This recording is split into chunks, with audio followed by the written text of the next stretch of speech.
YouTube, what it do? If you are new, please don't forget to subscribe. This is the Benno TV show. Hey, Lil Benji TV. How you doing?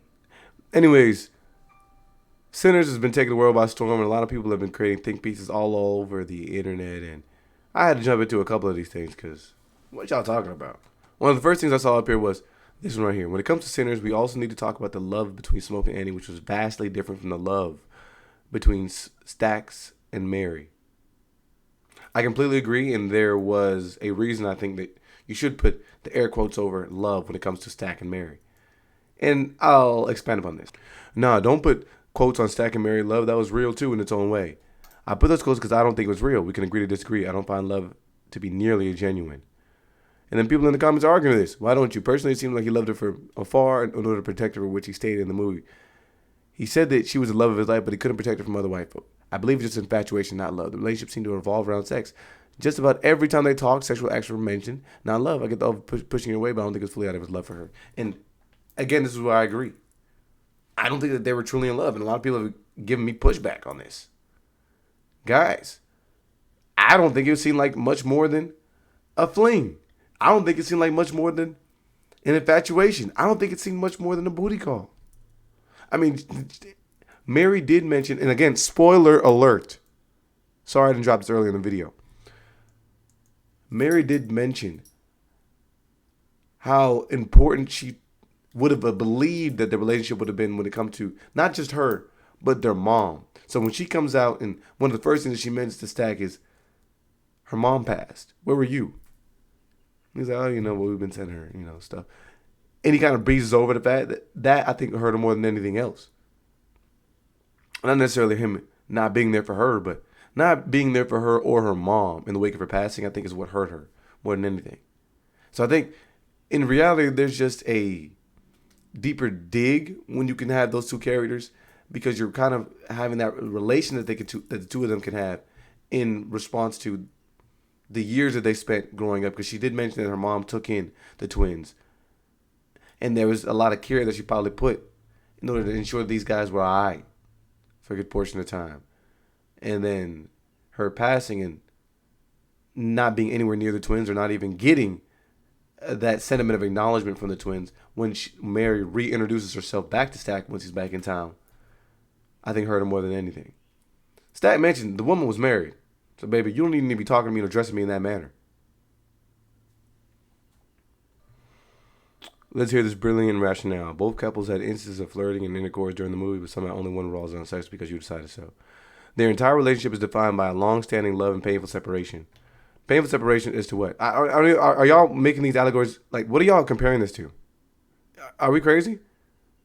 Everything that they pointed to in the relationship seemed as if it was a fling that maybe went too far. Brother, when she took y'all in and you were dealing with the family, or at the very first instance that you met this woman, what changed? Her being white didn't just magically happen overnight. It's not like she transitioned or anything like that. From being a black woman to a white woman, that didn't happen overnight. She was who she was from when you first met her. So you trying to indulge in that relationship to then leave on that relationship under that same pretense is kind of wild to me. And even Mary herself mentioned that she felt like that was an excuse. And then even tried to dig deeper and say, oh, but truly, you got to remember, my granddad is half black. So I'm not truly white. Unfortunately, ma'am, you're white passing. In any sense of the word, you're white. Even the point in which Remmick and his crew show up to the juke joint and they're like, what's she doing in here? To everybody else, you white. Ain't no discussion to be had. But I just use that to point out, there's not like that could have changed over any time. She was who she was from the beginning. So I would argue that's a poor excuse as well. Oh yeah, I just wanted to leave you and ensure that you were doing well because of I love you so much. No, she mentioned that he got up and left her in the middle of the night. Yeah, see ya. And you were never able to hear it from me again. I came back to city. I didn't touch up with you. I didn't try to touch base with you. I didn't try to send you a pigeon mail or anything like that. No, I'm gone. See ya. He didn't just wake up one night and realize, wait a minute, she's white. No. You knew from the very moment that was not okay. Even which, even when Remmick and his boys show up and they're like, there's a discussion to be had of should we let them in? And then Smoke is like, no. Think about all the negative ramifications that can happen from letting these people in. At the very slightest of things. Just somebody bumps into them or spills a drink on them. What that can mean. No. So if Smoke has had this ideology going for quite some time, you wouldn't think that in some sense that would rub off on the Stack? The way these two guys move. And then if we had to talk about how little these people cared about the law. I mean, just truthfully, they were little mobsters. Y'all think they had too much reverence for the law or ideology of other people? Smoke shows up to the town, and because somebody jumps in the back of his truck trying to fiddle through his things, he shoots him and shoots his boy in broad daylight. You think he had too much reverence for the law? Stacks is riding through different plantations, scooping people up in order to offer them another job opportunity. I mean, shoot. Delta Slim had a gig booked too that he's been there, consistently for years and years and years. Don't care. I'm taking you out of that. Sorry. Let's start the bidding wars. These guys go up to Chicago and start a little war between white mobsters and rob those dudes blind. They show back up down south and purchase property from KKK members. Come on. You think these guys really care too much about the color of somebody's skin, and you think they would go out swinging behind with the things that they believe in? Because that's literally what Smoke does in the very end of the movie.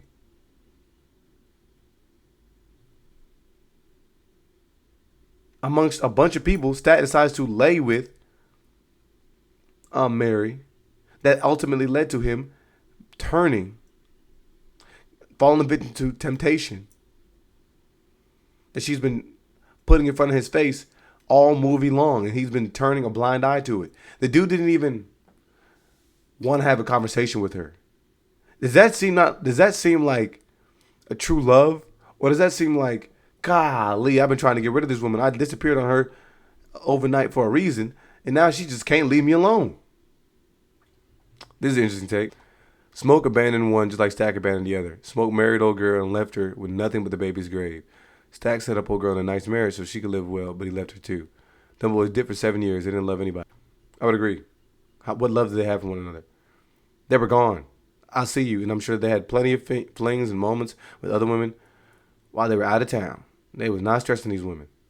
But I would absolutely point to Stack was not stressing nobody. I mean, there's probably an argument that you can make that Smoke only married old girl because they had a kid together. That would be a societal norm.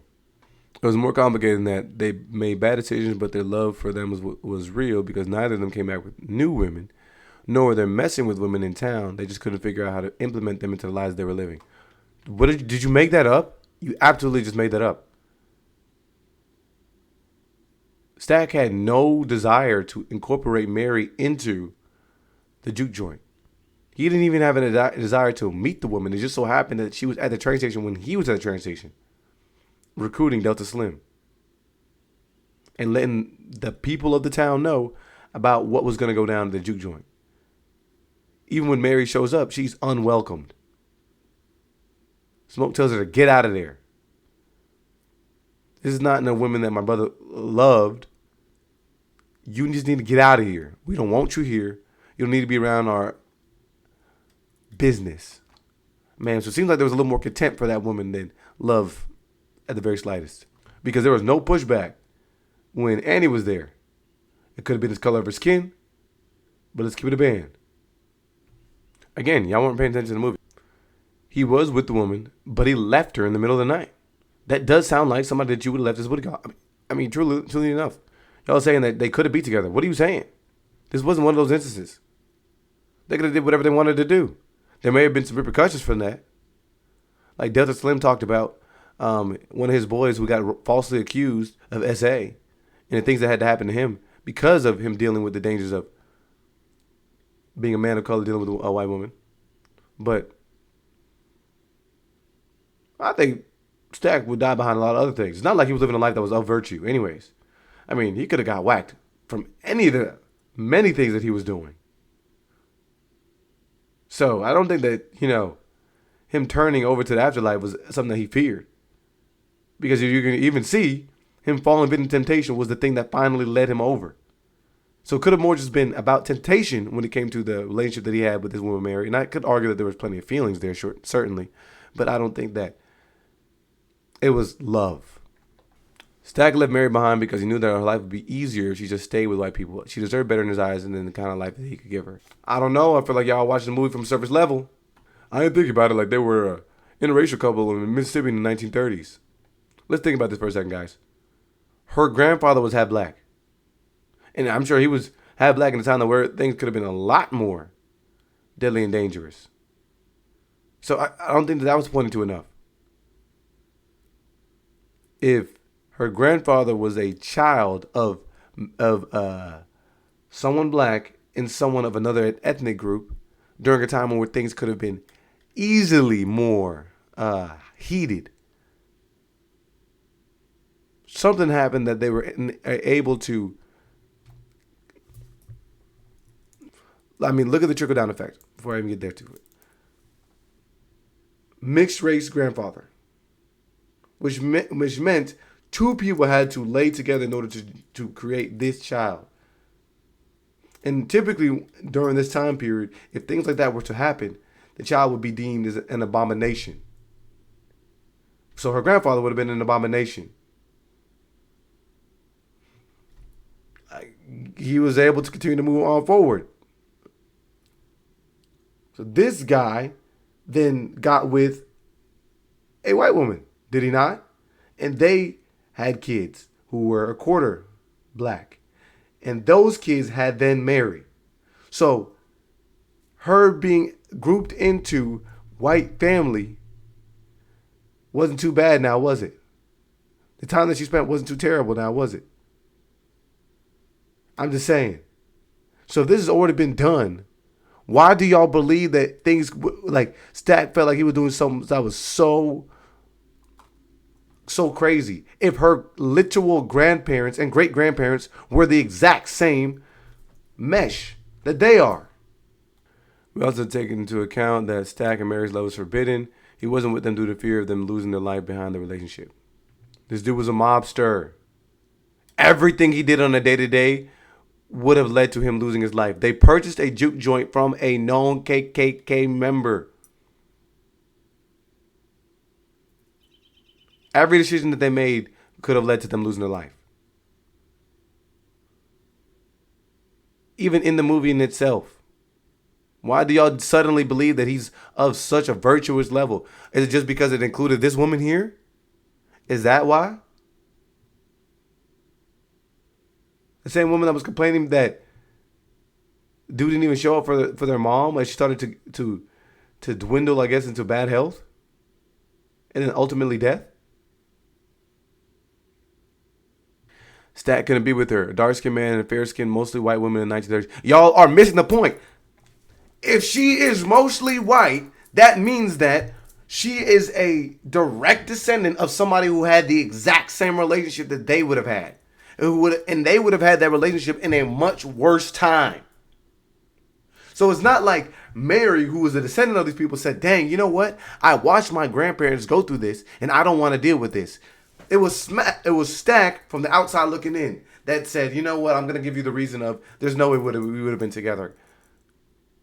From the outside looking in.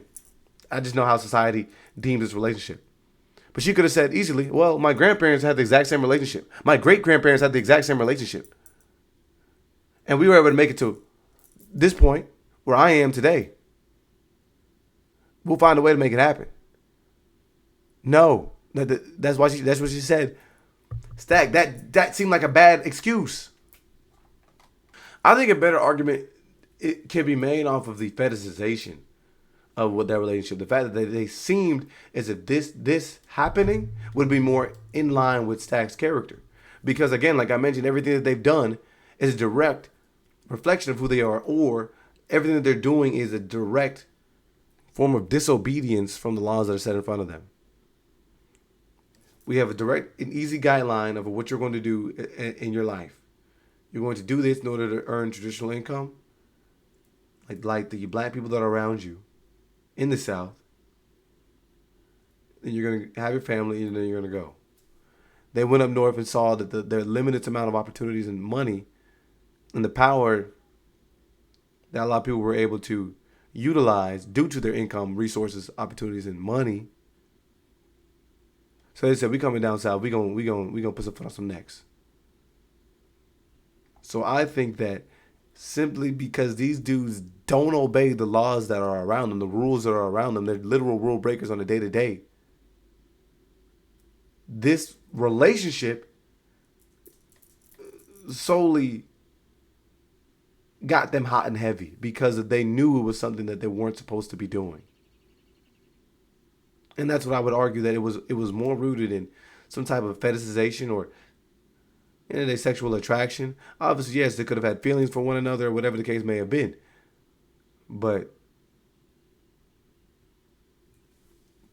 chalking this up to true love, I disagree.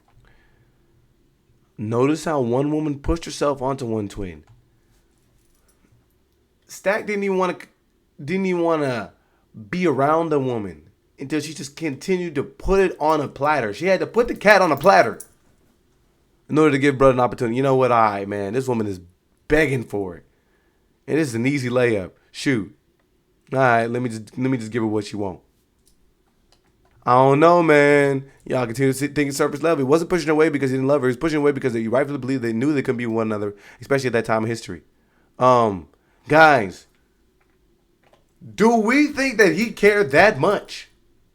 He let this woman stay at the juke joint, knowing that she had a husband at home. Husband might have said, "Yo, where's my wife at? Is she out there partying with a bunch of black people?" Heck nah. Especially a dude that was her estranged lover. No. If you care for her that much, you wouldn't even put her in that environment.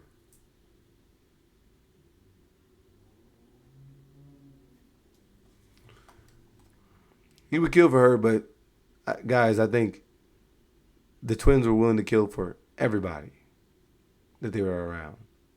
And he even used her connection to whiteness in order to try and influence Remmick and them to spend that cheddar at the juke joint. But I don't know. I digress. Sinners is just a cinematic reminder of every time black people are prospering and enjoying themselves, you know it'll be first in line to come ruin it. If you watch that video, you know what he says. I'd love to see more about the natives and sinners that had Old Boy on the run. A lot of comments here about how did he survive so long in the sun? I think it's a good point. I think a lot of people are just pointing to the fact that the dude, he's an experienced vampire, so at some point he had to be out in the sun or at least seen the sun. And while that may have had its effects on him, he had a mission. Maybe he needed to eat. Maybe he needed to feast. And at the end of the day, the house was not only a sanctuary from the Indians that were after him, the natives that were after him, but additionally, there were some warm bodies in there that he can, feast on in order to return himself to full strength. Yeah, also, the Native American vampire hunters, they weren't playing around. Yeah, when the sun was going down, they said, "All right, I see y'all boys." A lot of discourse is being had online about people seeing the movie Sinners while being Christian, as if there's anything wrong. I don't think you're against watching a movie. Sammie at the end of the battle was a remmick. It says the Lord's Prayer and the vampires join in. This is a remmick saying God's not saving you. He gets stabbed by smoke. Good timing overall.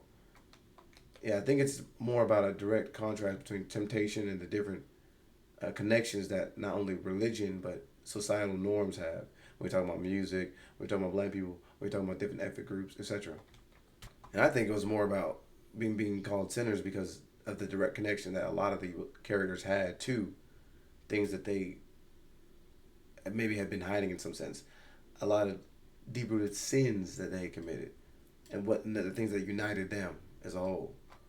This is funny. No, facts. Yo, someone was out here cheating. Oh my God. Father demonized Samuel playing the guitar and blues but wanted him to perform for him in the church. Not too far from Remmick wanted to use him for his voice and talent for his own agenda. Let's talk about it. I think it's a slightly different disparity between the two. I don't think he was saying, "I want you to use me for the church." I think he was saying, "I want you to abstain from secular music and instead do some music that glorifies God." And remmick is saying, I want you to use you to do music for essentially whatever. The talent that you have in performing the blues music, I want you to come with me and do that. So it's really just ushering in an opportunity for you to do the things that you want to do under the guise of the flesh.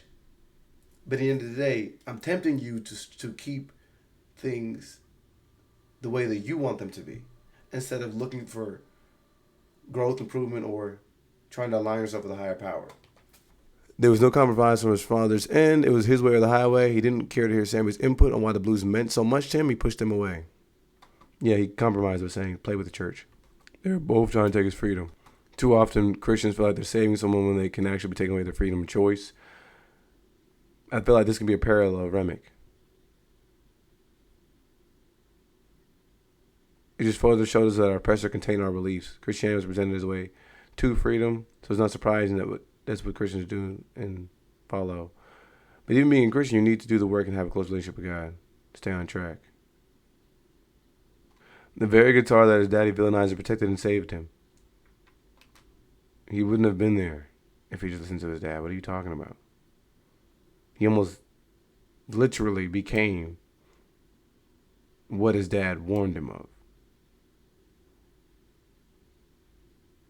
But it just so happened that he was able to use a true source of pain in order to tap into that when he performed his blues music and actually jumped into a career in the blues. So this actually gave him a solid origin story. Basically, they both saw him as a possession, and they had the attitude that the end justified the means, regardless of the carnage that it caused. What is your dad telling you? To stay here where I know you're safe, do things that I feel like you're uplifting to the community and the Lord, or you falling victim to your flesh and doing the things that make you happy, but you have to sign a literal deal with the devil. Guys, are you not? What the heck are y'all talking about? There we go. His father gave him a warning at the very beginning of the movie about his music, and that was foreshadowing of what would happen. He comes back home after summoning a devil. It's literally one day afterward. His father was right, but he saved himself, ultimately didn't need him. But his father wasn't right toward forcing him to play only for the church. He should have wanted that for himself. His sheltering led him to want to break free.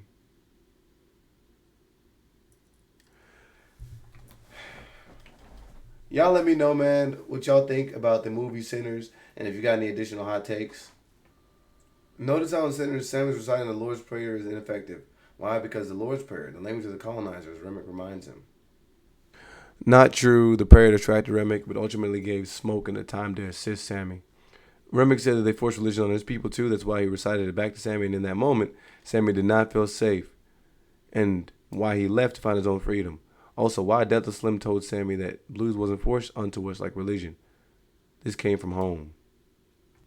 Remmick felt connected to them because the Irish and enslaved Africans were both slaves, and they shared the same oppressor that the Irish and slaves connected through folk music. Yeah, I think this is a more accurate representation right here.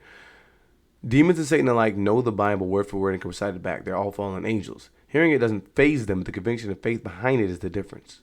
I think that you can more point out to the fact that this guy turned away from God all movie, and probably with the majority of his adult life. And that is the reason why his dad, who is the preacher, was mentioning how important it was for him to give over his life, some of his talents to God, and for what could have benefited and made God happy. So at the very last second, he decides to turn to God. But at this point, like they mentioned, the conviction is not there. You only came to God under the premise of convenience. And again, these are, like you said, they're little demons. So, I mean, I think it's like a similar movie moment to what I originally thought of was Spider-Man, a Tobey Maguire movie where Aunt May is attacked by the Green Goblin, and she's talking about like this demon that comes into the house, so she's reciting the Lord's Prayer, and he's like, finish it, finish the prayer. I read into it too more of like a baptismal moment. Like, dude was dunking him in the water like it was baptism. Additionally, this was a moment that bought him time. Can't stop thinking about the significance of the main vampire being Irish and Sinners. He empathizes with the oppression of black Americans, ultimately weaponizes his whiteness to become the thing he hated the most by forcing a way of life onto them. I think there's some truth to that. I mean, if you look at that, like this guy says here, in the American South, including the Mississippi Delta, certain communities, Irish and black communities, lived very, very, very close in proximity, influencing each other through cultural exchanges and music and dance. That's why you can see the blending of the blues with the traditional Irish folk dances, like or the jigs. But I think it was more like, guys, I feel where you're coming from. We like music too. We like having a good time as well. We're not so different. Which again kind of funneled itself into the ideology that if you join me and join our cause, there isn't any worry about being different. There isn't any worry about being a different skin color. There's not worries about being from a different background. We all can we all can turn together. The vampire is not the main Asian or object of desire in the movie. It's all about human relationships. We only see Stack and Mary having actual sex and Mary turning on him from a clinical distance through a little doorway. Which, if you think about it, the way that shot is really nice because it's like, I don't want to intrude on this moment, but every other moment in which any other character is having a deep sexual encounter, the camera's rolling. We only get a glimpse of the door being opened and closed, and then opened again to see this different perspective. And it's almost kind of like, I think, something that we could point to the similar callback moment or foreshadowing of the door needing to be opened because everybody yearning for privacy or whatever the case may be. But them literally having that moment shot through the opening of the door. Oh, I didn't mean to come in. I didn't mean to intrude. To then seeing the rest of the movie where everybody who's a vampire is then asking to come in. I think that there's more of like a connection there that we can make. The parallels presented in centers between the colonialized Ireland and Jim Crow South.